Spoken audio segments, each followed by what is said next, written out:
Hello and welcome you all to let's crack it. मेरा नाम है अभिषेक। तो हम वर्ल्ड हिस्ट्री की सीरीज़ को कंटिन्यू कर रहे हैं। इसमें हम फर्स्ट चैप्टर पढ़ रहे हैं फ्रेंच रिवॉल्यूशन का। तो कल एक वीडियो आ चुकी है, यानी कि एक वीडियो अपलोडेड हो चुकी है इसकी, फ्रेंच रिवॉल्यूशन की ये सेकंड वीडियो है। तो जिन्होंने फर्स्ट नहीं देखी है आप इसको देख लीजिए, जिससे कि आपका सीक्वेंस में आप वर्ल्ड हिस्ट्री को पढ़ते चले जाएँ। और आगे आने वाला जो आर ओ का एग्ज़ाम है आपका एडवोकेट जनरल का, या फिर आपका UKPSC का अपर PCS एग्ज़ाम होगा, तो अपर PCS के सिलेबस में भी वर्ल्ड हिस्ट्री है मैंशनड। और अगर आप देखेंगे तो आर ओ में भी है, तो बहुत ही इंपॉर्टेंट होने वाला है। इसको आप लगातार देखते रहिएगा। साथ ही साथ बताना चाहूँगा गाइस, जिन्होंने यूट्यूब पे लेट्स क्रैकेट का चैनल सब्सक्राइब नहीं किया है तो प्लीज़ आप चैनल सब्सक्राइब कर लीजिए। और लेट्स क्रैकेट का एक फ्री टेलीग्राम चैनल भी है, तो आप उसको फ्री टेलीग्राम चैनल को भी ज़रूर से ज़रूर ज्वाइन कर लीजिए अगर आप यहाँ पर फॉलो करते हैं तो आगे आता है। चलिए आगे स्टार्ट करते हैं। आगे आता है आउटब्रेक ऑफ द रिवॉल्यूशन। तो देखो, फ्रांस में 1789 की कंडीशन बनी हुई थी। हमने पिछली वीडियो में यही पढ़ा था कि पिछली वीडियो में कि 1789 की बात है, और जो उस टाइम पे लुई 16 थे, बॉर्बन फैमिली के, बॉर्बन डायनेस्टी के, तो वो जो थे वो रूल कर रहे थे उस टाइम पे, और लोग चाहते थे कि वो टैक्स बढ़ाना चाह रहे थे। तो जो थर्ड स्टेट के लोग थे वो चाह रहे थे कि वो टैक्स ना बढ़ाएं और हम उस राजा को वहाँ से हटा दें। तो in France of the old regime का मतलब था कि 1789 से पहले का जो समय था, the monarch did not have the power to impose taxes according to his will alone. तो देखो, 1789 से पहले यानी कि जो ओल्ड रिजीम का जो फ्रांस था, उसमें राजा अकेले अकेले राजा के पास ही पावर नहीं थी कि वो टैक्स को बढ़ा दे। टैक्स को बढ़ाने के लिए उसे अपनी जो कोर्ट थी, उसका जो पूरा दरबार हुआ करता था, उससे परमिशन लेनी पड़ती थी, तभी जो राजा था वो टैक्स बढ़ा सकता था। Rather he had to call a meeting, तो उसको एस्टेट्स जनरल की मीटिंग बुलानी पड़ती थी। तो rather he had to call a meeting of the estates general which would then pass his proposals for new taxes. तो नए टैक्स लगाने के लिए राजा को एस्टेट जनरल की एक मीटिंग बुलानी पड़ती थी। उस मीटिंग में सब लोग बैठेंगे, बात करेंगे, और तभी टैक्स बढ़ाया जा सकता था। तो एस्टेट जनरल एक पॉलिटिकल बॉडी थी, है ना, to which the 3 estate sent their represented. तो एस्टेट जनरल एक ऐसी बॉडी थी जिसमें जो तीनों स्टेट थे, ऊपर सबसे पहले क्लर्जी वाला, दूसरा नोबिलिटी कुलीन वर्ग, और तीसरा जो सभी नॉर्मल लोग हुआ करते थे उस शहर के। तो ऐसे करके ये पहली, दूसरी और तीसरी एस्टेट्स थे। तो ये तीनों एस्टेट के लोग अपने अपने लोग भेजेंगे, वहाँ पे एक पॉलिटिकल बॉडी बनेगी, वो अपने प्रपोजल राजा को देगी, तब राजा टैक्स बढ़ाया घटा सकता है। However the monarch alone could decide when to call a meeting of this body. लेकिन दिक्कत ये थी कि ये राजा ही डिसाइड करेगा कि ये जो मीटिंग थी ये कब बुलाई जाएगी। इससे पहले ये मीटिंग 1614 में बुलाई गई थी। देखिए 1789 यानी 150 साल से भी ऊपर हो गए हैं, इस मीटिंग को नहीं बुलाया गया कि टैक्स बढ़ाने हैं घटाने। तो 150 साल तक कोई मीटिंग नहीं हुई थी। 5 मई 1789 को लुई 16 ने एक असेंबली करी एस्टेट जनरल की to pass proposal for the new taxes, क्योंकि अब नए टैक्स लगाने पड़ेंगे, क्योंकि लोगों ने इंटरेस्ट मांगना शुरू कर दिया था, इंटरेस्ट पेमेंट, ब्याज मांगना शुरू कर दिया था जिन्होंने फ्रांस को धार दे रखा था। तो इसलिए लुई 16 को एक मीटिंग बुलानी पड़ी जिसमें ये कहा गया कि भाई अब हम टैक्स बढ़ाएंगे। First and second estate sent 300 representatives each. तो जो फर्स्ट और सेकंड एस्टेट के लोग थे उन्होंने अपने 300 रिप्रेजेंटेटिव्स भेजे, और वो आगे की रोज में बैठे हुए थे, एक दूसरे की तरफ चेहरा करके, और पीछे 600 लोग खड़े थे तीसरे एस्टेट के, है ना। उनको खड़ा होना पड़ा, उनको बैठने के लिए जगह नहीं थी, क्योंकि वो आप देख सकते हैं, मान सकते हैं कि फ्रांस में डिस्क्रिमिनेशन हो रहा था। तीसरा स्टेट जो था वो presented by it's more prosperous and educated member. तो तीसरे स्टेट में कौन लोग थे? वो 600 लोग जो ज़्यादा धनवान थे और ज़्यादा पढ़े लिखे थे। पीजेंट्स यानी कि जो किसान थे, आर्टिजन्स थे, औरतें थी, उनको असेंबली में जाने नहीं दिया गया। However their grievances and demands, यानी उनकी जो शिकायतें थी, उनकी जो मांगे थी, उनको 40,000 पत्रों के थ्रू, 40,000 लेटर्स के थ्रू, उनके रिप्रेजेंटेटिव्स के थ्रू वहाँ पर भेज दिया गया। Voting in the states general in the past had been conducted according to the principle that each state had one vote. तो पहले ये था कि हर स्टेट का एक वोट होगा। तो इस टाइम पे लुई 16 ने भी यही कहा कि ठीक है भाई, इसी प्रैक्टिस से चलेंगे। लेकिन एक स्टेट का एक वोट का मतलब हो गया कि एक पहले स्टेट ने वोट दे दिया, एक दूसरे स्टेट ने वोट दे दिया, और एक तीसरे स्टेट ने वोट दे दिया। तो यानी कि इनके तो 300 लोगों का ही एक वोट है और इसके 600 लोगों का एक वोट है। तो इससे क्या फ़र्क आएगा कि इन दोनों लोगों को, फर्स्ट स्टेट को और सेकेंड स्टेट को, तो टैक्स देना ही नहीं है, तो ये दोनों तो एक साथ हो जाएंगे। तो ये हमेशा 2:1 के हिसाब से ये हमेशा वोटिंग कौन जीत जाएगा? ये लोग जीत जाएंगे, ये लोग हमेशा हार जाएंगे। तो अब इनको तो कभी टैक्स देना ही नहीं है, फर्स्ट स्टेट को, सेकेंड स्टेट को। जो थर्ड स्टेट है बेचारा, इसी को टैक्स देना है। तो इसलिए अब लोगों ने इसके अगेंस्ट में आवाज़ उठाई। This was one of the democratic principles put forward bye philosophers like Reiji in his book the social contract. तो ये कुछ एक डेमोक्रेटिक प्रिंसिपल्स थे, यानी कि इलेक्शन वगैरह होगा, वोटिंग होगी। तो ये जो फिलोसफर थे रूजी, उन्होंने अपनी बुक सोशल कॉन्ट्रैक्ट में इसको कहा। तो सोशल कॉन्ट्रैक्ट किसने लिखी है? रूजी ने लिखी है। क्वेश्चन पूछा जा सकता है। When the king rejected this proposal, members of the third state walked out of the assembly in protest. तो तीसरे स्टेट के जो लोग थे वो प्रोटेस्ट में चले गए। रूजी ने क्या कहा था? रूजी ने कहा था कि जो तीसरे स्टेट के लोग हैं, demanded that voting now be conducted by the assembly as a whole, कि अब पूरी असेंबली को एक मान लिया जाए और हर मेंबर का एक वोट हो। जैसे कि आज के टाइम पे अगर एमपी एमएलए का इलेक्शन होता है तो हर पर्सन का एक वोट होता है। तो यही चीज़ उस टाइम पे थर्ड स्टेट के लोगों ने डिमांड की थी, क्योंकि उस टाइम पे क्या हो रहा था कि दो वर्गों के पास तो पूरा एक हक था, उनके पास एक एक वोट था, फर्स्ट स्टेट सेकंड स्टेट के पास, और थर्ड स्टेट के पास भी एक वोट था। तो ये दोनों जीत जाते थे आपस में मिलकर, ये बेचारा हार जाता था। तो इसलिए अब उन्होंने कहा कि हर मेंबर का एक एक वोट हो, यानी कि अगर वहाँ पे 300 300 और 600 यानी कि 1200 मेंबर्स अगर हैं तो 1200 वोट डलने चाहिए, और अगर जिस प्रपोजल के लिए मेजोरिटी वोट्स आएंगे वो लोग जीत जाएंगे। The representatives of the third state viewed themselves as spokesmen for the whole French nation. तो जो रिप्रेजेंटेटिव्स थे तीसरे स्टेट के, उन्होंने खुद को वो खुद को ऐसा समझते थे कि वो पूरे फ्रांस के जो लोग हैं उनके स्पोक्समैन हैं, यानी कि उनके ही वक्ता हैं वे। 20 जून को they assembled in the hall of an indoor tennis court in the grounds of Versailles. तो वर्साइल जो शहर है वहाँ पे पैलेस भी था वर्साइल का, तो ग्राउंड्स ऑफ वर्साइल में 20 जून को वहाँ पर एक मीटिंग हुई। 1789 की बात चल रही है सभी ये। They declared themselves a national assembly, उन्होंने अपने आप को नेशनल असेंबली घोषित कर दिया। Swore not to disperse till they had drafted a constitution for France. उन्होंने कहा कि हम तब तक नहीं यहाँ से हटेंगे जब तक कि हम फ्रांस के लिए एक संविधान का निर्माण ना कर दें, और वो ऐसा संविधान होगा जो मोनार्क की यानी कि राजा की जो ताकतें हैं उसको लिमिट कर देगा। दे वर लेड बाय मीराबी एंड एबीसीज, है ना, तो एबीसीज के द्वारा और मीराबी के द्वारा उनको लेड किया गया। Mirabeau was born in noble family, वो कहने को तो नोबल फैमिली में जन्म हुए थे उनका, लेकिन वो कन्विंस्ड थे इस चीज़ पे कि there is need to do away with the society of feudal privilege, कि यानी कि अब हमें ऐसा समाज नहीं चाहिए कि जब एक व्यक्ति अगर क्लर्जी में या नोबिलिटी में पैदा हो गया तो उसको सारी ज़िंदगी उसी का फ़ायदा मिलता रहे, चाहे उसके अंदर काबिलियत हो या ना हो, है ना, ऐसा नहीं होना चाहिए। तो मेरा भी कहने को तो नोबल फैमिली में बॉर्न हुए थे, लेकिन वो जो थर्ड स्टेट के लोग थे उनसे जो उनका मन था वो उनसे मिलता था। He brought out a general and delivered powerful speeches to the crowds assembled at Versailles. तो वर्साइल में जो लोग इकट्ठा हुए थे तो उन्होंने अपने एक जनरल निकाला जिसके तहत वो अपनी लेख लिखा करते थे, और बहुत स्पीचेस दी, बहुत ही पावरफुल स्पीच दी, जिससे कि जो क्राउड वहाँ पे इकट्ठा हुआ उनके अंदर एक नेशनलिज्म की भावना जागे। कुछ इंपॉर्टेंट डेट्स हैं, ये क्वेश्चन पूछे जा सकते हैं आपको, या आपको क्रोनोलॉजी में लगाने के लिए दिया जा सकता है कि कब क्या हुआ। तो 1774 में लुई 16 20 साल की उम्र में फ्रांस के राजा बने। फेसेस एम्प्टी ट्रेजरी, उन्होंने पाया कि जो खजाना है, सरकारी खजाना है, वो खाली है, और growing discontent with in society of the old regime. तो ओल्ड रिजीम से यानी कि 1789 से पहले की जो सोसाइटी थी फ्रांस की, लोग उससे परेशान हो चुके थे। 1789 में कॉन्वोकेशन हुआ स्टेट जनरल का, तीसरा स्टेट ने नेशनल असेंबली बना दी, बेस्टाइल को तोड़ दिया गया। बेस्टाइल कौन सी थी? बेस्टाइल थी फोर्ट्रेस प्रिजन, यानी कि जो राजा के महल का जो फोर्ट था, यानी कि जो फोर्ट था उसमें जो जेल थी जिसमें से 7 कैदी इन्होंने छुड़वाए थे, वो जेल थी।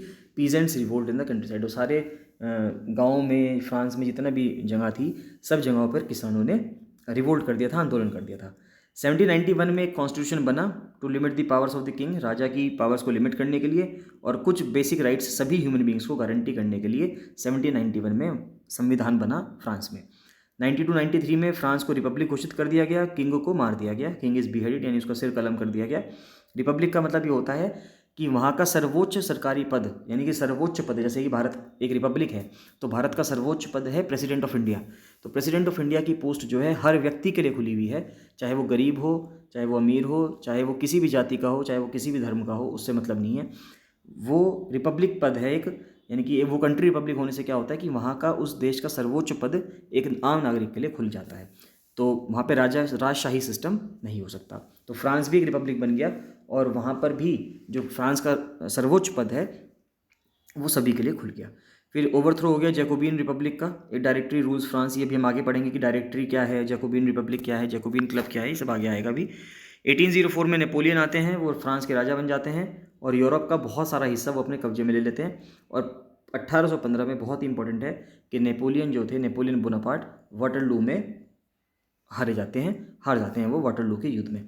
तो ये बहुत इंपॉर्टेंट है, ये भी हम ये चीज़ें और भी आगे आएंगी, बस यहाँ पे डेट्स का समराइजेशन था तो ये आप इसको याद रख लीजिएगा, क्रोनोलॉजी में लगाने के लिए आ सकता है, तो ये बहुत इंपॉर्टेंट बन जाती है बात। एबीसीस ने अपने आप में ये एक प्रीस्ट थे, पादरी थे, यानी कि wrote an influential pamphlet called what is the third state, है ना। तो एबीसीज ने एक किताब लिखी, एक पैम्फलेट लिखा, what is the third state. ये सब जितनी भी किताबों के नाम इसमें आए हैं, पहली वीडियो हो चाहे दूसरी वीडियो में, आप सभी को ध्यान रखना है, क्योंकि ये क्वेश्चन पूछा जा सकता है कि ये किताब किसने लिखी, ये किताब किसने लिखी है। While the National Assembly was busy at Versailles drafting a constitution, the rest of France seethed with the turmoil. तो देखिए, नेशनल असेंबली में तो थर्ड स्टेट के लोग इकट्ठा हो रखे थे। उन्होंने कहा कि भाई हम तो फ्रांस के लिए कॉन्स्टिट्यूशन बनाएंगे। बाकी वे लोग तो कॉन्स्टिट्यूशन बना रहे थे, लेकिन बाकी पूरे फ्रांस में लोगों के अंदर एक टर्मोइल जैसी स्थिति थी। टर्मोइल मतलब यानी कि वो समझ नहीं पा रहे थे कि क्या करना है क्या नहीं, और वहाँ पे बहुत ही असमंजस की स्थिति वहाँ पर बनी हुई थी। A severe winter had meant a bad harvest. वहाँ पे बहुत सर्दी हुई, तो सर्दी का मतलब है कि हार्वेस्ट खराब होती है, क्योंकि जब धूप नहीं होती है तो हार्वेस्ट खराब हो जाती है, यानी कि जो फसल है वो खराब हो गई। जब फसल खराब हो गई तो ब्रेड के दाम फिर वापस बढ़ गए। ठीक है, often bakers exploited the situation and hoarded supplies. ये हमेशा होता है, ये हर देश की बात है। जब भी चीज़ें कम होती हैं, मार्केट में सप्लाई कम होती है, हमने कोरोना के टाइम पे भी देखा, तो उसमें क्या हुआ कि जो सप्लाई थी, जो लोग होते हैं वो सप्लाई को रोक देते हैं। यानी कि अगर मास्क की, कोरोना के टाइम पे मास्क हो गया या ऑक्सीजन की कमी थी, तो इन सबको लोगों ने क्या करना शुरू कर दिया, होर्ड करना शुरू कर दिया, जमाखोरी करनी शुरू कर दी।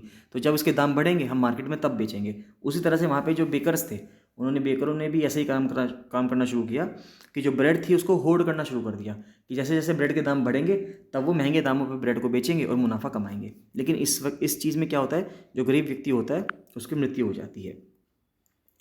After spending hours in long queues at the bakery, crowds of angry women stormed into the shops. तो क्या हो रहा है कि घंटों खड़े रहे लंबी लंबी क्यूज़ में बेकरी के सामने, लेकिन फिर भी लोगों को जब खाना नहीं मिल रहा था, ब्रेड नहीं मिल रही थी, तो जो गुस्साई औरतें थी उन्होंने क्या करा, शॉप्स में जाकर तोड़फोड़ मचानी शुरू कर दी। उसी दिन सेम टाइम पे किंग ने ऑर्डर कर दिया कि भाई आप जो है पेरिस में चलें, यानी कि पेरिस के शहरों में, पेरिस की जो गलियों में किंग की ट्रूप्स आ गई। ट्रूप्स का मतलब होता है जो आर्मी होती है वो आ गई, और वो लोगों के ऊपर क्या कर सकती है, लोगों के ऊपर हमला कर सकती है, उसको पूरा हक दे दिया गया। 14 जुलाई को एजिटेटेड क्राउड ने बेस्टाइल को तोड़ ही दिया।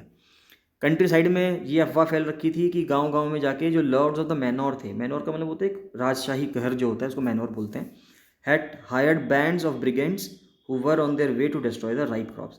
तो उन्होंने कहा कि जो मैनोर है, यानी कि जो बहुत ही बड़ा एक तरह से लैंडलॉर्ड है वहाँ पे, उसने बहुत ही जो एक हायर कर लिया बैंड ऑफ ब्रिगेंड। ब्रिगेंड का मतलब हो गया कि बहुत ही मतलब जो दंगाई लोग हैं उनको हायर कर लिया, और उनको पूरे गांव में छोड़ दिया गया उन लोगों को, कि जो पकी हुई फसलें हैं उन सबको ख़त्म कर दिया जाए, उन सबको नष्ट कर दिया जाए, जिससे लोगों को खाने के लिए रोटी वगैरह या ब्रेड वगैरह ना मिले। तो peasants in several district seized hoes and pitchforks and attacked chateaux. तो ये सब अभी आएंगे वर्ड, ये कि इनका च्यूटिक्स का क्या मीनिंग है ना, ये ब्रिगेंड्स क्या हैं, ये सब आगे मैं बता दूंगा मैं आपको। तो जो जो किसान थे वो सब वहाँ पे डरे हुए थे कि यानी कि आप यहाँ पे देख सकते हैं कि भय के उन्माद में फंसे कई जिलों के किसानों ने कुदाल और घड़े को जब्त कर लिया, है ना, कि यानी कि जो होज थे, यानी जो खेती करने के लिए काम आते हैं, उन सबको जब्त कर लिया और लोगों पर हमला करने लगे। दे लूटेड होर्डेड ग्रेन। तो अब लोगों ने क्या करा, जो बड़े बड़े लोगों ने ग्रेन को, यानी कि अन्न को अपने यहाँ होर्ड करके जमाखोरी करके रख रखी थी, तो गरीब लोगों ने उनको लूटना शुरू कर दिया। Burn down documents containing records of memorial dues. तो ये भारत में भी हुआ ऐसा कि जब आपके ऊपर जब जैसे आपको कोई बड़ा आदमी जब पैसे देता है तो वो आपसे साइन वगैरह करवा लेता है या अंगूठा लगवा लेता है दस्तावेज़ों पे, है ना, डॉक्यूमेंट्स पे। तो वो सब डॉक्यूमेंट्स इन्होंने क्या करना शुरू कर दिया, उन डॉक्यूमेंट्स को जलाना शुरू कर दिया, जिससे कि ये सबूत ही ना रहे कि हमने आपसे कोई उधार लिया था, ये हमें आपको कोई पैसे देने हैं। ये भारत में भी हुआ है आज़ादी के दौरान। A large number of nobles fled from their homes, many of them migrating to neighbouring countries. तो कई सारे नोबल्स थे, क्योंकि अब गरीब किसान जो थे, गरीब लोग जो थे थर्ड स्टेट के, उन्होंने नोबल्स के घर पर हमला करना शुरू कर दिया। तो अब क्या हुआ कि जो नोबल्स थे उनको वहाँ से भागना पड़ा, और वो भागकर कहाँ गए, या तो कहीं आसपास छुप गए, है ना, और कई सारे जो लोग थे वो जो आसपास के जो दूसरे देश थे, जैसे ऑस्ट्रिया हंगेरी के जो दूसरे कंट्रीज थे, वहाँ पर चले गए। Faced with the power of his revolting subjects, Louis 16 finally accorded recognition to the national assembly. तो अब वो देख रहा था, जब लुई 16 ने ये देखा कि लोग नहीं मान रहे हैं और इतना ज़्यादा रिवोल्ट कर रहे हैं, तो उन्होंने रिकॉग्निशन दे दिया, कह दिया कि हाँ चलिए ये नेशनल असेंबली ठीक है जो संविधान बना रही है। एंड एक्सेप्टेड द प्रिंसिपल, उन्होंने ये सिद्धांत को एक्सेप्ट कर लिया, मंजूर कर लिया कि that is powers wood from now on be checked by a constitution, कि राजा की पावर के ऊपर एक संविधान होगा, संविधान ये चेक करता रहेगा क्या राजा अपने जो पावर है उसको अपनी पावर से ज़्यादा तो इस्तेमाल नहीं कर रहा, वो है ना, पावर का ओवर रीच तो नहीं कर रहा, है ना, जितनी उसकी पावर है उतना ही काम कर सकता है वो, और उसकी पावर एक कॉन्स्टिट्यूशन से बंधी हुई है। On the night of 4 August 1789 assembly ने पास किया एक degree abolishing the feudal system of obligations and taxes. तो जो फ्यूडल सिस्टम था कि सिर्फ थर्ड एस्टेट के लोगों को टैक्स देना पड़ेगा और कोई टैक्स नहीं देगा, 4 अगस्त 1789 को जो असेंबली थी, नेशनल असेंबली, जो थर्ड एस्टेट के लोगों ने मिलकर बनाई थी, उसने फ्यूडल सिस्टम को ख़त्म कर दिया। उसने ये ख़त्म कर दिया कि सिर्फ एक ही एस्टेट के लोग पैसे देंगे, ऐसा नहीं होगा, हर कैटेगरी के लोग जो हैं वो टैक्स भरेंगे। Members of the clergy too were force to keep up their privileges. तो क्लर्जी के जो लोग थे, फर्स्ट एस्टेट के जो लोग थे, उनके भी जो प्रिविलेजेस उनको मिले हुए थे, यानी कि विशेषाधिकार जो उनको मिले हुए थे, उन्होंने उसको भी सबको छोड़ दिया। तीथे वर एबॉलिश्ड, जो वो टैक्स दिया करते थे टू चर्च, वो ख़त्म कर दिया गया। Lands owned by the church were confiscated, और जो चर्च को लैंड दी गई थी उसको जब्त कर लिया गया। जो चर्च फ्री में ज़मीन लेकर रखता था अपने पास, उस सबको जब्त कर लिया गया। As a result government acquired assets worth at least 2 billion livres. तो 2 बिलियन लीवर्स का जो कर्ज चढ़ गया था फ्रांस की सरकार पे, फ्रांस ने अब थर्ड एस्टेट ने जो नेशनल असेंबली बनाई थी, यानी कि जो सरकार बन गई थी वहाँ पे, उसने एसेट्स ली जो इनके कब्जे में थी, चर्च के कब्जे में थी, नोबल्स के कब्जे में थी, उस ज़मीन को लिया। उन ज़मीन को अगर उस ज़मीन की कीमत देखी गई तो वो खुद 2 बिलियन लीवर्स निकल गई। तो चैट्यू या चैटेक्स क्या होता है? ये एक कैसल होता है या स्टेटली रेसिडेंस होता है जो किसी किंग या नोबलमैन से बिलोंग करता है। यानी चैट्यू का मतलब होता है एक महल, और जो मैनोर है वो एक एस्टेट है consisting of the lord's land and his mansion, है ना, यानी कि लॉर्ड लैंड यानी कि एक संपत्ति जिसमें स्वामी की भूमि और उनकी हवेली शामिल होती है ना। कोई स्वामी है यानी कि लैंडलॉर्ड है, तो उसकी जो भूमि है या उसका कोई हवेली है तो वो उसमें मैनोर में शामिल होती है। नेक्स्ट आता है France becomes a constitutional monarchy, यानी कि फ्रांस जो है वो कॉन्स्टिट्यूशनल मोनार्की अब बन गया। देखिए अब वहाँ पे कॉन्स्टिट्यूशन भी आ गया और मोनार्क भी है ना, यानी कि कॉन्स्टिट्यूशन संविधान भी है और राजा भी है। कॉन्स्टिट्यूशनल मोनार्की आज के टाइम पे कहाँ पे है? ब्रिटेन में है ना। यूनाइटेड किंगडम जो है वो अभी भी कॉन्स्टिट्यूशनल मोनार्की है, रिपब्लिक नहीं हुआ है। तो नेशनल असेंबली ने कंप्लीट किया अपना ड्राफ्ट ऑफ द कॉन्स्टिट्यूशन 1791 में बन गया पूरा। ऊपर हमने देख भी लिया जो डेट्स आपको दिखाई थी। Its main object was to limit the powers of the monarch. इसका मेन ऑब्जेक्ट ये था इस कॉन्स्टिट्यूशन का कि मोनार्क की जो ताकतें हैं उसको लिमिट में रखना है। ऐसा नहीं है कि उसके पास अनलिमिटेड पावर्स हों। These powers, instead of being concentrated in the hands of one person, were now separated and assigned to different institutions, the legislative, the executive and the judiciary। जैसे कि भारत में या बाद में देशों में अपनाया गया। तो जो पावर थी जो सिर्फ एक ही पर्सन के हाथ में थी, उसको उससे लेकर सभी लोगों में, लेजिस्लेचर में, एग्जीक्यूटिव में और जुडिशरी में बांट दिया गया। इसके बाद फ्रांस एक कॉन्स्टिट्यूशनल मोनार्की बन गया। तो फ्रांस कॉन्स्टिट्यूशनल मोनार्की कब बना? 1791 में, जब कॉन्स्टिट्यूशन रेडी हो गया। और जो फ्रांस में रिवोल्ट शुरू हुआ वो 1789 में हुआ। The constitution of 1791 vested the power to make laws in the national assembly. तो कॉन्स्टिट्यूशन ने 1791 का जो कॉन्स्टिट्यूशन बना, उसने ये पावर दी नेशनल असेंबली को कि आप कानून बना सकते हैं। ध्यान रखने वाली बात यह है कि क्या नेशनल असेंबली डायरेक्टली इलेक्ट की गई थी? क्या ऐसा था? क्या सभी लोगों ने वोट किया था और नेशनल असेंबली चुनी गई थी? नहीं, ऐसा नहीं था। कुछ लोग अपने आप चुन कर आए थे या कुछ लोगों ने उनको चुनकर भेजा था, तो ये इनडायरेक्टली इलेक्टेड थी। सभी लोगों ने इस नेशनल असेंबली को इलेक्ट नहीं किया था। तो ये जो नेशनल असेंबली थी ये इनडायरेक्टली इलेक्टेड थी। That is citizens voted for a group of electors who in turn choose the assembly. तो नागरिकों ने तो एक इलेक्टर्स के लिए वोट किया। जैसे ये नागरिक है मान लेते हैं ना, ये एक पर्सन है, इस पर्सन ने एक दूसरे पर्सन के लिए वोट किया और इस दूसरे पर्सन ने फिर जाकर नेशनल असेंबली में जो बैठेगा पर्सन, उसके लिए वोट किया। तो ये जो सिंपल वाला आदमी था, बिल्कुल नॉर्मल सिटीजन था, उसने एक इलेक्टर के लिए वोट किया। अब ये जो इलेक्टर है इसने उसके लिए वोट किया जो कि कहाँ पे बैठेगा? नेशनल असेंबली में बैठेगा। ये उसी तरह से हो गया जैसे ये एक आम आदमी है, ये आम आदमी है। अब इस आम आदमी ने वोट किया तो एमएलए के लिए, है ना, उसने एमएलए बना दिया या एमपी बना दिया, ठीक है, अब लोकसभा में। और फिर उसके बाद ये वोट करेगा तो राज्यसभा में जाके बैठेगा मेंबर, क्योंकि राज्यसभा के मेंबर के लिए वोट हम लोग नहीं करते। राज्यसभा में जो बैठेंगे वो एमएलए, जो एमएलए होते हैं किसी राज्य के, वो लोग वोट करते हैं कि कौन एमपी बनेगा राज्यसभा का। तो that is citizens voted for a group of electors. तो ओनली मैन अबव 25 साल of as who paid taxes, है ना। तो 25 साल से ऊपर के व्यक्ति जो टैक्स पे करते थे, एक लेबर की वेज का, जो एक लेबर को 3 दिन में जो सैलरी मिलेगी, अगर उतना कोई टैक्स पे करता है तो उसको एक्टिव सिटीजन्स का दर्जा दिया गया और वो ही उसको ही हक मिला कि भाई आप वोट दे सकते हैं। तो एक्टिव सिटीजन्स कौन से हुए? 2 तरह के सिटीजन्स हुए, यानी कि फ्रांस में एक एक्टिव सिटीजन्स हुए और एक पैसिव सिटीजन्स हुए। तो एक्टिव सिटीजन्स वो सिटीजन्स हुए जो कि किसी लेबर की जो वेज होती है उसकी 3 दिन में जितनी वेज बनेगी, 3 दिन में जितनी उसकी कमाई बनेगी, उस कमाई को अगर आप टैक्स के रूप में जो इंसान भरता होगा इतनी कमाई को, 3 दिन की उसकी सैलरी को, तो वो तो टैक्स वो तो वोट दे सकता है। है ना, बाकी लोग वोट नहीं दे सकते, साथ साथ 25 साल से ऊपर का व्यक्ति होना चाहिए। द रिमेनिंग मैन, बाकी सभी लोग जो आदमी बचे, एंड ऑल वीमेन, देखिए विमेन ऑल है, यानी कि वोट डालने का हक सिर्फ और सिर्फ लड़कों को दिया गया, मर्दों को दिया गया, औरतों को वोट डालने का हक मिला ही नहीं है ना। वर क्लास्ड एज पैसिव सिटीजन्स, बाकी सबको पैसिव सिटीजन्स यानी कि निष्क्रिय नागरिक की उपाधि दी गई। To qualify as an elector and then as a member of the assembly a man had to belong to the highest bracket of taxpayer. अब किसी को इलेक्टर होना है, यानी कि ये तो नॉर्मल आदमी था, है ना, फिर उसके बाद ये दूसरा जो नंबर का था ये इलेक्टर था, और तीसरा नंबर जो था वो असेंबली में बैठने वाला व्यक्ति था। तो अगर आपको ये इलेक्टर या ये असेंबली में बैठने वाला व्यक्ति होना है तो आपको उसके लिए बहुत ही रईस होना पड़ेगा एक तरह से, या वो होना पड़ेगा जो बहुत ज़्यादा टैक्स वहाँ पे करता हो। अगर आप ये करते होंगे तो ही आप क्या नाम है क्वालिफाई कर पाएंगे। The constitution began with the declaration of rights of man, तो कॉन्स्टिट्यूशन शुरू होता है declaration of rights of man, यानी कि एक मैन के क्या अधिकार है, ध्यान रखिए यहाँ पे मैन कहा गया है ना, राइट ऑफ ह्यूमन बीइंग नहीं कहा गया, यानी कि यहाँ पे फिर ये सोच रहे हैं कि सिर्फ और आदमियों को हक है, औरतों को कोई हक नहीं है। Rights such as right to life, freedom of speech, है ना, जैसे जो हमने इंक्लूड कर रखे हैं बाद में जब भारत आज़ाद हो गया, ये उन्होंने उस टाइम पे बात की थी कि जीने का हक है, जैसे भारत में इस टाइम पे राइट टू लाइफ आर्टिकल 21 में लिखा हुआ है ना, freedom of speech, freedom of opinion, equality before law, है ना, इनको इस्टेब्लिश किया गया एज नेचुरल एंड इनएलिनेबल राइट्स। ये नेचुरल राइट यानी प्राकृतिक राइट्स हैं और इनएलिनेबल है, यानी ये आपसे कोई छीन नहीं सकता। That is they belong to each human being, कि ये जो हक हैं ये हर ह्यूमन बींग, हर इंसान को हैं जैसे ही वो पैदा होता है by birth, and could not be taken away, और आप इनको उससे वापस ले नहीं सकते, क्योंकि ये तो ऐसे हक हैं भाई, बोलने का हक, सोचने का हक, कानून के सामने हक, ये सब तो नेचुरल राइट्स हैं, आप किसी पर्सन से कैसे ले सकते हैं। It was the duty of the state to protect each citizens natural rights, तो ये हर स्टेट की ड्यूटी है कि वो प्रोटेक्ट करे हर सिटीजन के नेचुरल राइट्स को। एक रिवॉल्यूशनरी जर्नलिस्ट थे जीन पॉल मरात, उन्होंने अपना न्यूज़पेपर्स पब्लिश करा, देखो ये थोड़ा फ्रेंच में लिखा हुआ होगा, लामी डू पीपल, यानी कि the friend of the people. तो ये पूछा जा सकता है आपसे कि the friend of the people जो न्यूज़पेपर पब्लिश किया गया वो किसने किया, जीन पॉल मरात ने किया। तो ये देख लेते हैं, इसको समझ लेते हैं एक बार। देखिए ये इंग्लिश में भी है और हिंदी में भी है, आप इसको देख लेना, जिस भी लैंग्वेज के आप हैं पर्सन, इंग्लिश और हिंदी में। मैं आपको समझा देता हूँ कि ये क्या चीज़ है।